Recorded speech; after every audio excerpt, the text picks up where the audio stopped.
Hello बच्चों। पिछले video में हम लोगों ने गोल्डन रूल ऑफ अकाउंटिंग पढ़ा था, जिसमें हम लोग बिजनेस ट्रांजैक्शन रिकॉर्ड करना सीखते हैं। और हम लोगों ने बहुत सारे बिजनेस ट्रांजैक्शन रिकॉर्ड भी किया था, लेकिन रफ में। प्रैक्टिकली हम लोग बिजनेस ट्रांजैक्शन को एक सिस्टमैटिक वे में, एक सेपरेट बुक में और एक फॉर्मेट के अंदर रिकॉर्ड करते हैं, जिसको जर्नल कहते हैं। तो चलिए आज हम लोग सीखेंगे बिजनेस ट्रांजैक्शन को जर्नल में कैसे रिकॉर्ड करते हैं। लेकिन उससे पहले जर्नल क्या होता है इसको समझते हैं।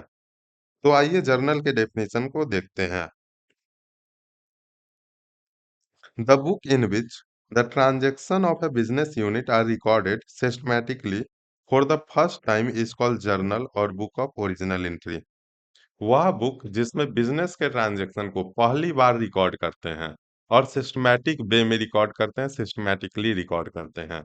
यहाँ पे सिस्टमैटिकली का मतलब है डेट वाइज। सपोज हम लोग 1 अप्रैल को ट्रांजैक्शन कर रहे हैं, 2 अप्रैल को कर रहे हैं, 3 अप्रैल को कर रहे हैं, फिर 7 अप्रैल को कर रहे हैं, फिर 10 अप्रैल को कर रहे हैं। तो हम लोग पहले 1 अप्रैल के ट्रांजैक्शन को रिकॉर्ड करेंगे, फिर 2 अप्रैल के ट्रांजैक्शन को रिकॉर्ड करेंगे, फिर 3 अप्रैल के ट्रांजैक्शन को रिकॉर्ड करेंगे। हम लोग ऐसे नहीं कर सकते हैं कि पहले 28 अप्रैल के ट्रांजैक्शन को रिकॉर्ड कर रहे हैं, फिर 15 अप्रैल के ट्रांजैक्शन को रिकॉर्ड कर रहे हैं, फिर 29 अप्रैल के ट्रांजैक्शन को रिकॉर्ड कर रहे हैं। हम लोग ऐसे रिकॉर्ड नहीं करेंगे, हम लोग डेट वाइज रिकॉर्ड करेंगे। तो जर्नल क्या है? जर्नल एक बुक है जिसमें बिजनेस के ट्रांजैक्शन को पहली बार हम लोग रिकॉर्ड करते हैं और सिस्टमैटिकली रिकॉर्ड करते हैं, डेट वाइज रिकॉर्ड करते हैं। एलसी क्रॉपर के according a journal is a book employed to classify और sort out transaction in form convenient for their subsequent entry in ledger. अब मैंने आपको बताया था कि सबसे पहले हम लोग बिजनेस ट्रांजैक्शन आइडेंटिफाई करते हैं, उसके बाद मेजर करते हैं, उसके बाद रिकॉर्ड करते हैं। अब रिकॉर्ड कैसे करते हैं? सपोज हम लोग कैश सेल कर रहे हैं, तो इसको हम लोग लिखेंगे cash account debit to sales account. अब बिजनेस ट्रांजैक्शन रिकॉर्ड करने के बाद मैंने आपको बताया था कि हम लोग जो सिमिलर नेचर के ट्रांजैक्शन हैं, उसको हम लोग एक सेपरेट लेजर अकाउंट में क्लासिफाई करते हैं। जैसे यहाँ पे 2 अकाउंट इन्वॉल्व है, एक कैश अकाउंट इन्वॉल्व है, एक सेल्स अकाउंट इन्वॉल्व है। तो इसके लिए हम लोग लेजर बनाएँगे कैश अकाउंट का। और यहाँ पे कैश अकाउंट डेबिट हो रहा है, तो कैश अकाउंट के डेबिट साइड में हम लोग यहाँ पे सेल्स अकाउंट लिख देंगे। अब यहाँ पे सेल्स अकाउंट क्यों लिखे?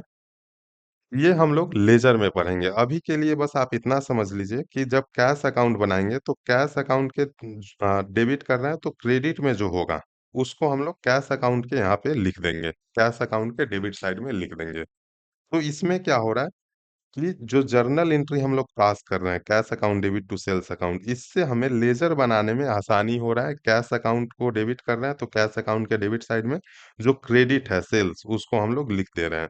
तो वही एलसी क्रॉपर कहते हैं कि जर्नल जो है, वह एक बुक है जिसमें हम लोग बिज़नेस ट्रांज़ैक्शन रिकॉर्ड करते हैं और अकाउंट को इस तरह से सॉर्ट आउट करते हैं, क्लासिफ़ाई करते हैं डेबिट और क्रेडिट में, ताकि जब हम लोग लेज़र बनाएँ, तो हमें लेज़र बनाने में आसानी हो। आप एक बार इसके डेफिनिशन को देख लीजिए, फिर चलते हैं आगे की तरफ।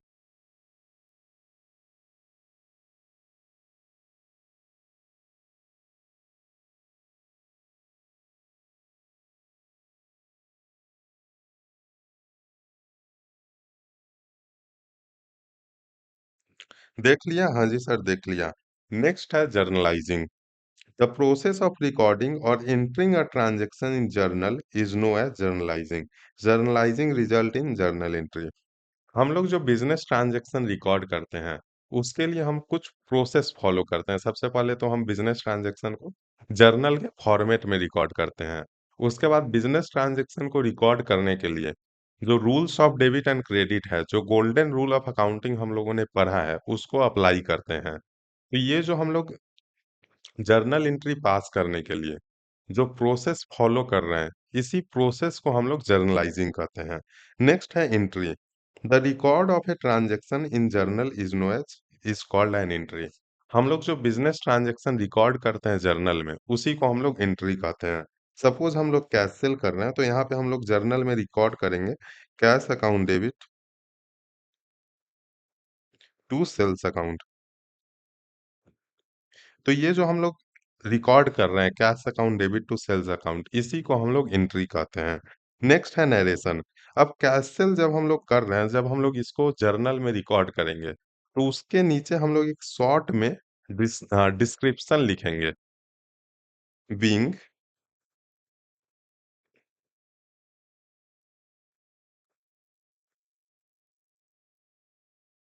तो ये शॉर्ट में डिस्क्रिप्शन हम लोग लिखेंगे जो बीइंग से स्टार्ट होगा।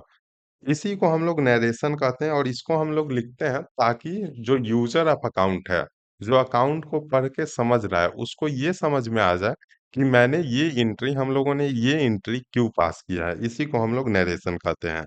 Narration is a brief description of the transaction recorded in journal entry, explaining why the entry is passed. Narration जो है वो एक शॉर्ट डिस्क्रिप्शन है जो हम लोग एंट्री के नीचे में लिखते हैं ताकि जो यूजर ऑफ अकाउंट है, जो उसको पढ़ रहा है, उसको ये समझ में आ सके कि हम लोगों ने ये एंट्री क्यों पास किया है। तो एक बार आप ये तीनों डेफिनेशन को देख लीजिए, फिर चलते हैं आगे की तरफ।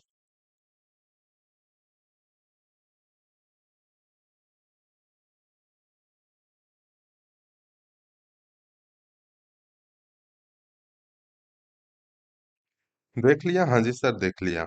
अब नेक्स्ट है हमारे पास जर्नल का फॉर्मेट, जिसमें 5 कॉलम होते हैं। सबसे पहला कॉलम होता है डेट का, जिसमें हम लोग डेट लिखते हैं। दूसरा कॉलम होता है पार्टिकुलर का। पार्टिकुलर में हम लोग जो एंट्री पास करते हैं, जो कैश सेल में हम लोग लिख रहे हैं cash account debit to sales account, जो हम लोग एंट्री पास करते हैं वो पार्टिकुलर में ही करते हैं और नरेशन भी हम लोग पार्टिकुलर्स में ही लिखते हैं। नेक्स्ट है एलएफ। एलएफ का फुल फॉर्म होता है लेजर फोलियो। ये अभी के लिए हमारे लिए इम्पोर्टेंट नहीं है, लेकिन फिर भी इसको एक बार समझ लेते हैं। मैंने आपको बताया था हम लोग बिजनेस ट्रांजैक्शन को रिकॉर्ड करते हैं, उसके बाद जो सिमिलर नेचर के ट्रांजैक्शन हैं, उसको एक सेपरेट लेजर अकाउंट में क्लासिफाई करते हैं। सपोज यहाँ पे जो हम लोग कैश सेल कर रहे हैं तो कैश अकाउंट है, तो हम लोग एक लेजर अकाउंट बनाएंगे। लेजर में हम लोग एक अकाउंट बनाएंगे कैश अकाउंट, जिसमें कैश से रिलेटेड जितना भी ट्रांजैक्शन है उसमें हम लोग रिकॉर्ड करेंगे। तो लेजर के जिस पेज नंबर पे हम लोग कैश अकाउंट बनाएंगे, क्या लेजर के जिस पेज नंबर पे हम लोग कैश अकाउंट बनाएंगे, उस पेज नंबर को हम लोग यहाँ पे लेजर फोलियो में लिखेंगे।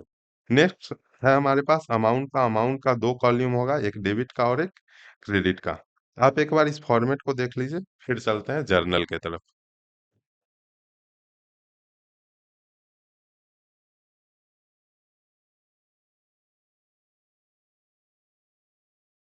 देख लिया? हाँ जी सर, देख लिया।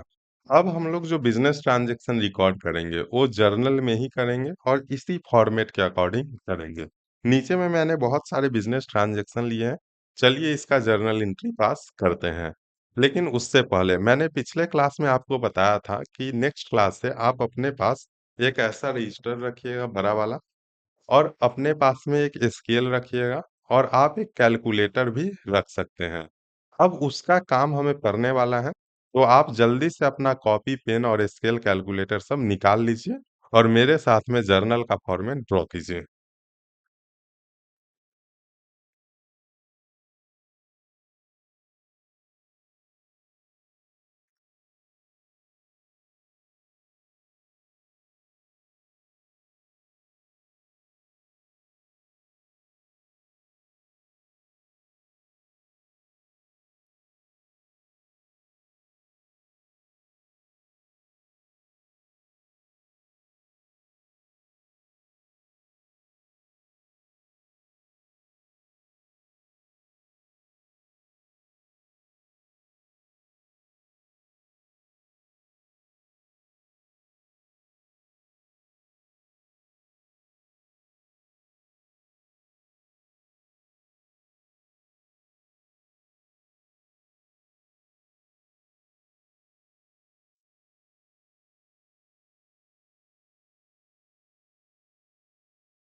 तो सबसे पहला कॉलम होता है हमारे पास डेट का,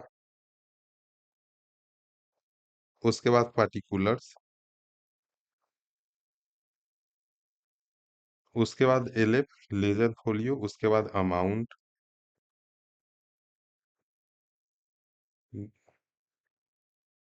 credit amount, rupees.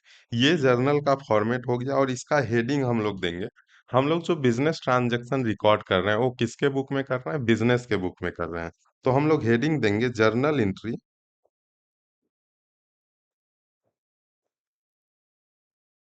In the book of, और बिजनेस का नाम लिख देंगे। यहाँ पे बिजनेस का कोई नाम नहीं दिया है हमारे एग्जाम्पल में, तो यहाँ पे हम लोग नाम नहीं लिखेंगे, हम लोग डॉट डॉट डॉट लिख देंगे।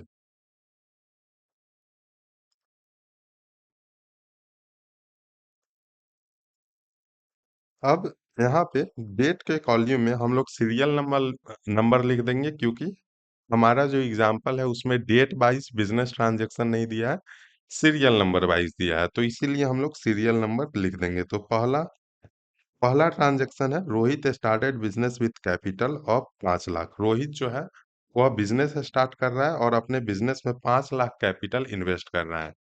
तो मैंने आपको बताया था कि जो प्रोपराइटर है, जो बिजनेस का ऑनर है, वो जो अपने बिजनेस में पैसा इन्वेस्ट करता है उसको कैपिटल कहते हैं।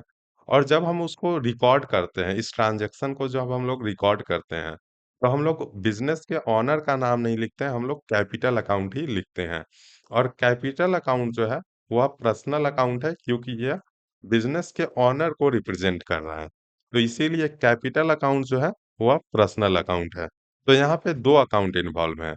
अब हम लोग हर बार जो है वैसे लाइन खींच के हर बार ये देख के नहीं करेंगे कि यहाँ पे दो अकाउंट इन्वॉल्व है। अब हम लोग अपने मन में ही सोचेंगे। रोहित बिजनेस स्टार्ट कर रहा है जिसमें 5 लाख कैपिटल इन्वेस्ट कर रहा है, तो यहाँ पे दो अकाउंट इन्वॉल्व है, पहला कैश अकाउंट, दूसरा कैपिटल अकाउंट। कैश अकाउंट क्या है? कैश अकाउंट रियल अकाउंट है। कैपिटल अकाउंट क्या है? कैपिटल अकाउंट पर्सनल अकाउंट है। कैश क्या हो रहा है? बिजनेस के अंदर आ रहा है। रोहित बिजनेस स्टार्ट कर रहा है, बिजनेस और रोहित दोनों अलग अलग पर्सन है। रोहित बिजनेस में 5 लाख रुपया लगा रहा है, तो 5 लाख रुपया जो कैश है वो बिजनेस के अंदर आ रहा है। क्या हो रहा है? कैश बिजनेस के अंदर आ रहा है। और जो रोहित है, जो कैपिटल है, वो क्या हो गया? गिवर हो गया, क्योंकि वह बिजनेस को पैसा दे रहा है।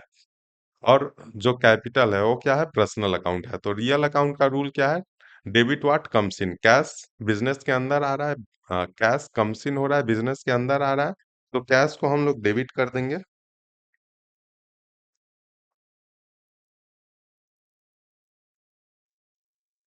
उसके बाद जो कैपिटल है वो क्या है? गिवर है। रोहित जो है गिवर है, तो पर्सनल अकाउंट का रूल क्या है? Debit the receiver, credit the giver. तो कैपिटल को हम लोग क्रेडिट कर देंगे। और यहाँ पे हम लोग 5 लाख, दोनों कॉलम में 5 लाख लिख देंगे। उसके बाद हम लोग नीचे में नरेशन लिखेंगे, being business started with cash. Narration जो होगा, जो ट्रांजैक्शन हो रहा है उसी को हम लोग शॉर्ट में लिखेंगे। बस हमें स्टार्ट करना है बीइंग से। यहाँ पे रोहित बिजनेस स्टार्ट कर रहा है, तो हम लोग क्या लिख रहे हैं? Being business started with cash. Short में लिखेंगे, बस स्टार्ट हमें बीइंग से करना है। दूसरा ट्रांजैक्शन क्या है हमारे पास? दूसरा ट्रांजैक्शन है, open A bank account in state bank of India with an amount of 4,80,000। अब रोहित जो है वह एक बैंक अकाउंट ओपन कर रहा है। तो बैंक अकाउंट ओपन कर रहा है, क्या इसमें बिजनेस ट्रांजैक्शन तो हो रहा है, लेकिन क्या इसको हम लोग मेजर कर पा रहे हैं? नहीं, इसमें कोई पैसा इन्वॉल्व नहीं है। जो बैंक अकाउंट ओपन हो रहा है उसमें पैसा इन्वॉल्व नहीं है, इसीलिए इसको मेजर नहीं कर पा रहे हैं, तो इसको हम लोग रिकॉर्ड नहीं करेंगे। लेकिन यहाँ पे क्या दे रहा है? Open A bank account in state bank of India with an amount of 4,80,000। Bank account open कर रहा है, उसके बाद उसमें 4,80,000 डिपॉजिट भी कर रहा है। तो बैंक अकाउंट क्या है? बैंक अकाउंट पर्सनल अकाउंट है, क्योंकि वह किसी पर्सन को रिप्रेजेंट कर रहा है। बैंक अकाउंट क्या है? बैंक अकाउंट पर्सनल अकाउंट है, क्योंकि वह किसी पर्सन को रिप्रेजेंट कर रहा है। बैंक अकाउंट किसका होगा? या तो बिजनेस का होगा या प्रोपराइटर का होगा। तो बिजनेस भी तो एक पर्सन माना जाता है अकाउंटेंसी में, और जो प्रोपराइटर है वो एक अलग पर्सन है ही। बैंक अकाउंट है वो किसी पर्सन का अकाउंट है, इसीलिए वो पर्सनल अकाउंट है। और दूसरा क्या हो रहा है? हमारे बिजनेस से कैश जा रहा है। हम लोग जब बैंक अकाउंट ओपन कर रहे हैं उसके बाद उसमें जो पैसा डाल रहे हैं, वो पैसा क्या हो रहा है? हमारे बिजनेस से बैंक में जा रहा है। तो बैंक क्या हो गया? बैंक रिसीवर हो गया, बैंक को पैसा मिल रहा है। और बैंक क्या है? पर्सनल अकाउंट है। पर्सनल अकाउंट का रूल क्या है? डेबिट द रिसीवर, तो बैंक को हम लोग डेबिट कर देंगे।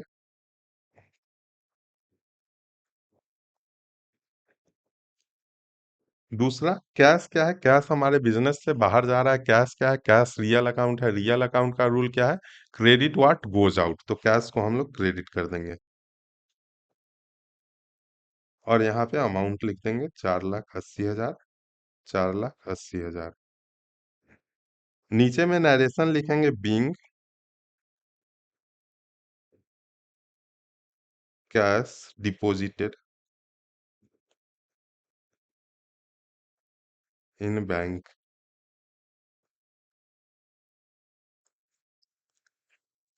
थर्ड ट्रांजैक्शन क्या हो रहा है? थर्ड हो रहा है brought furniture for 60,000 and cheque was issued on the same day for payment. अब हम लोग फर्नीचर खरीद रहे हैं और पेमेंट कैसे कर रहे हैं? पेमेंट चेक से कर रहे हैं। तो इसमें दो अकाउंट इन्वॉल्व हो रहा है। पहला फर्नीचर, फर्नीचर हमारे बिजनेस में आ रहा है। फर्नीचर क्या है? फर्नीचर रियल अकाउंट है। जब हम लोग फर्नीचर खरीद रहे हैं तो फर्नीचर क्या है? हमारे बिजनेस में आ रहा है। फर्नीचर रियल अकाउंट है। रियल अकाउंट का रूल क्या है? डेबिट व्हाट कम्स इन, तो यहाँ पे हम लोग फर्नीचर अकाउंट को डेबिट कर देंगे।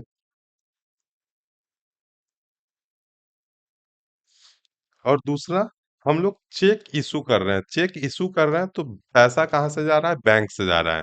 और बैंक क्या है? बैंक पर्सनल अकाउंट है और बैंक पैसा दे रहा है, तो बैंक क्या हो गया? गिवर हो गया। इसीलिए बैंक को हम लोग क्रेडिट कर देंगे। नरेशन लिख देंगे, being furniture purchased.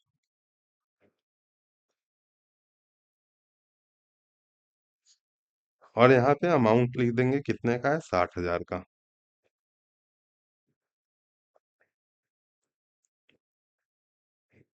Next transaction है, brought a plant and machinery for business for 1,25,000 and an advance of 10,000 in cash paid to mister Ramji Lal. हम लोग रामजी लाल से प्लांट और मशीनरी खरीद रहे हैं। क्या खरीद रहे हैं? रामजी लाल से प्लांट और मशीनरी खरीद रहे हैं और उसको 10,000 एडवांस में पेमेंट कर रहे हैं। 1,25,000 का मशीन खरीद रहे हैं, 10,000 एडवांस में पेमेंट कर रहे हैं। तो यहाँ पे कितने अकाउंट इन्वॉल्व हैं? यहाँ पे 3 अकाउंट इन्वॉल्व हैं। इसको हम लोग एक चार्ट से समझते हैं। यहाँ पे कितने अकाउंट इन्वॉल्व है? 3 अकाउंट इन्वॉल्व हैं। पहला प्लांट एंड मशीनरी।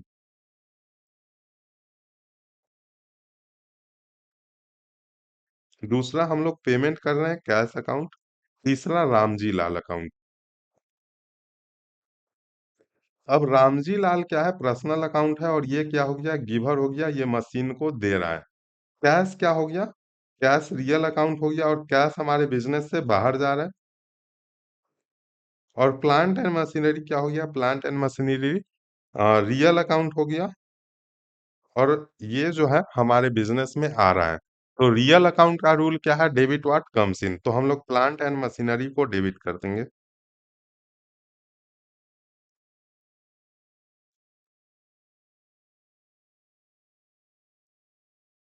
दूसरा क्या है? दूसरा कैश अकाउंट है। कैश हमारे बिजनेस से बाहर जा रहा है। कैश भी रियल अकाउंट है, तो कैश अकाउंट को हम लोग क्रेडिट कर देंगे। और तीसरा रामजी लाल। रामजी लाल क्या है? रामजी लाल गिवर है। रामजी लाल गिवर है। और रामजी लाल क्या हो रहा है? रामजी लाल हमारा क्रेडिटर भी बन रहा है। रामजी लाल को हमें फ्यूचर में पैसा देना है, तो रामजी लाल क्या हो रहा है? रामजी लाल हमारा क्रेडिटर भी बन रहा है। तो हम लोग यहाँ पे क्या कर रहे हैं? प्लांट एंड मशीनरी खरीद रहे हैं, 10,000 कैश में पेमेंट कर रहे हैं। तो क्रेडिट साइड में कैश के आगे हम लोग 10,000 लिख देंगे। रामजी लाल को हमें कितना देना है? 1,15,000 देना है। और मशीन हमारे बिजनेस में कितना आ रहा है? 1,25,000 का मशीन आ रहा है। नीचे में लिखेंगे हम लोग narration, being plant and machinery purchased on credit from Ramji Lal. And advance payment made.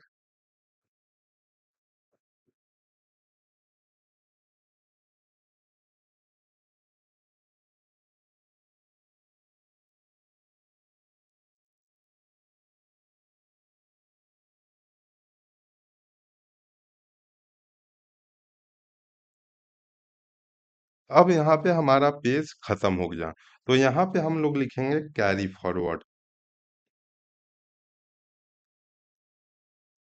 और जितना भी ट्रांजैक्शन हुआ है, उसके जितने भी अमाउंट है, उसको हम लोग कैलकुलेट करके टोटल करके, इसीलिए मैंने आपको बोला था आपको अपने साथ में एक कैलकुलेटर भी रखना है, क्योंकि आपको कैलकुलेट करना पड़ेगा।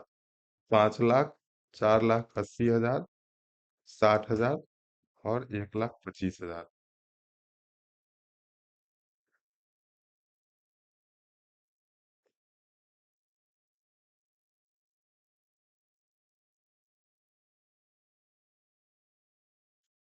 टोटल अमाउंट को हम लोग टोटल कर लेंगे और इसको नीचे में लिख देंगे। उसके बाद हम लोग यहाँ पे दूसरे पेज पे लिखेंगे जो अमाउंट मेरा कैरी फॉरवर्ड हुआ था, उसको हम लोग फिर से नेक्स्ट पेज पे लिखेंगे। ओहो,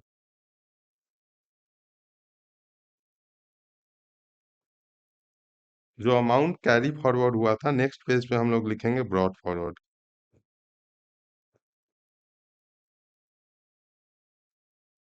और यहाँ पे अमाउंट हम लोग लिख देंगे 11,65,000। क्लियर है? हाँ जी सर, क्लियर है। अब हम लोग नेक्स्ट ट्रांजेक्शन रिकॉर्ड करेंगे। Fifth number, goods purchase from messrs Sumit traders for 55,000। Messrs Sumit traders से हम लोग 55,000 का सामान खरीद रहे हैं। तो फिफ्थ ट्रांजेक्शन है हमारे पास, हम लोग मेसर सुमित ट्रेडर्स से 55,000 का सामान खरीद रहे हैं। अब यहाँ पे आप देखिए, यहाँ पे कहीं भी नहीं लिखा कि हम लोग कैश में परचेज कर रहे हैं, लेकिन यहाँ पे जिससे हम लोग खरीद रहे हैं उसका नाम दिया हुआ है। क्या हो रहा है? जिससे हम लोग खरीद रहे हैं उसका नाम दिया हुआ है। तो यहाँ पे हम लोग मान के चलेंगे कि हम लोग उधार में खरीद रहे हैं। तो हम लोग लिखेंगे, गुड्स हम लोग खरीद रहे हैं, तो हम लोग लिखेंगे purchase account debit to messrs Sumit traders.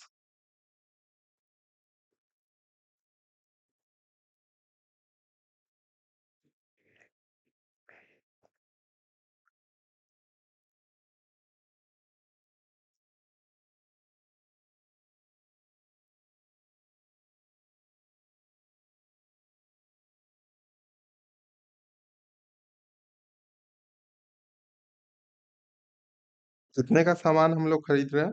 55,000। तो यहाँ पे हम लोग लिख देंगे 55,000।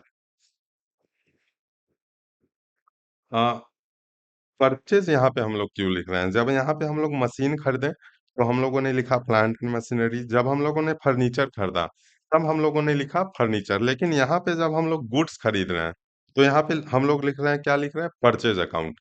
तो मैंने आपको बताया था कि आगे कस्टमर को सेल करने के लिए जो गुड्स होता है वो हम लोग खरीदते हैं या बिजनेस में रखते हैं। जो गुड्स होता है वो आगे कस्टमर को सेल करने के लिए होता है। वो सारे रिसोर्स जो आगे कस्टमर को सेल करने के लिए बिजनेस में है, उसको हम लोग गुड्स कहते हैं। और जो गुड्स हम लोग खरीदते हैं, उसको हम लोग परचेज कहते हैं। इसीलिए हम लोगों ने यहाँ पे परचेज लिखा। नेक्स्ट है six transaction, goods costing 25,000 sold to Rajni enterprises for 35,000। 25,000 का सामान था, वो हम लोगों ने रजनी इंटरप्राइजेस को 35,000 में बेच दिया। अब यहाँ पे भी कुछ नहीं लिखा कि हम लोग कैश में सेल कर रहे हैं या कैसे कर रहे हैं। तो हम लोग मान के चलेंगे हम लोग उधार में बेच रहे हैं। यहाँ पे दो अकाउंट इन्वॉल्व है। एक रजनी इंटरप्राइजेस जिसको हम लोग सेल कर रहे हैं, वो पर्सनल अकाउंट है। और रजनी इंटरप्राइजेस क्या है? रिसीवर है, क्योंकि उसको हम लोग सामान दे रहे हैं। नेक्स्ट है सेल्स अकाउंट, हमारे पास से सामान जा रहा है। नेक्स्ट है सेल्स अकाउंट, जो कि इनकम है। जब हम लोग सेल कर रहे हैं, अभी तो हमें पैसा नहीं मिल रहा है, लेकिन फ्यूचर में तो मिलेगा। तो ये क्या हो गया? हमारे लिए इनकम हो गया। और सेल क्या है? नॉमिनल अकाउंट है, इनकम का अकाउंट है, इसीलिए नॉमिनल अकाउंट है। और नॉमिनल अकाउंट का रूल क्या है? Credit all income and gains, income gains and profit जो भी है उसको हमें क्रेडिट करना है। तो यहाँ पे जो हम लोग सेल कर रहे हैं रजनी इंटरप्राइजेस को,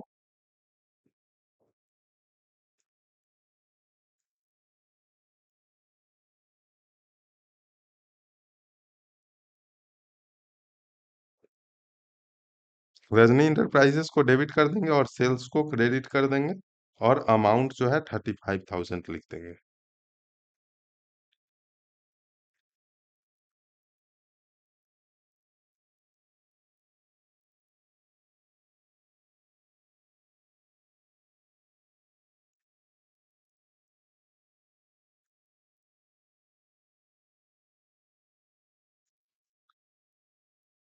अब यहाँ पे बच्चों को बहुत कंफ्यूजन होता है कि सामान तो 25,000 का था, उसको सेल किए 35,000 में, तो हम लोगों ने 25,000 क्यों नहीं लिखा, इसको क्यों छोड़ दिया?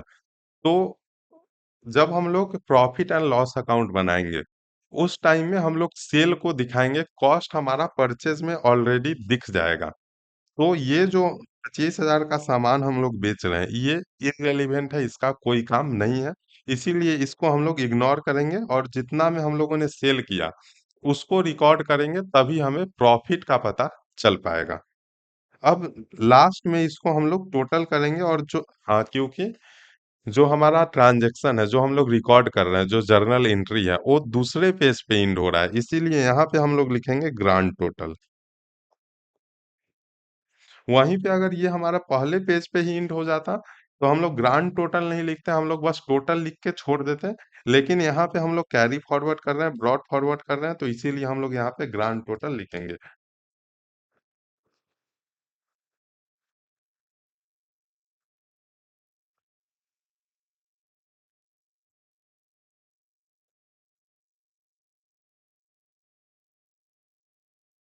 और यहाँ पे टोटल करके हम लोग छोड़ देंगे।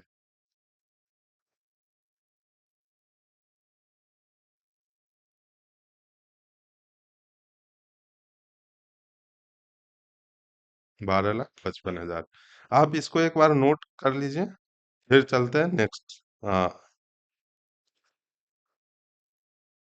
नेक्स्ट क्वेश्चन पे।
'नोट कर लिया? हाँ जी सर, कर लिया। अब नेक्स्ट क्वेश्चन है, इसका आप स्क्रीनशॉट ले लीजिए। ये बस एक-एक लाइन का क्वेश्चन है, इसको आप खुद से घर पे ट्राई कीजिएगा। उसके बाद नेक्स्ट क्लास में हम लोग इस क्वेश्चन को कंप्लीट करके, उसके बाद जो कंपाउंड, जो बड़े-बड़े ट्रांजैक्शन होते हैं, उसको हम लोग रिकॉर्ड करना सीखेंगे और नेक्स्ट क्लास से आपको होमवर्क भी मिलेगा। तो मिलते हैं नेक्स्ट वीडियो में।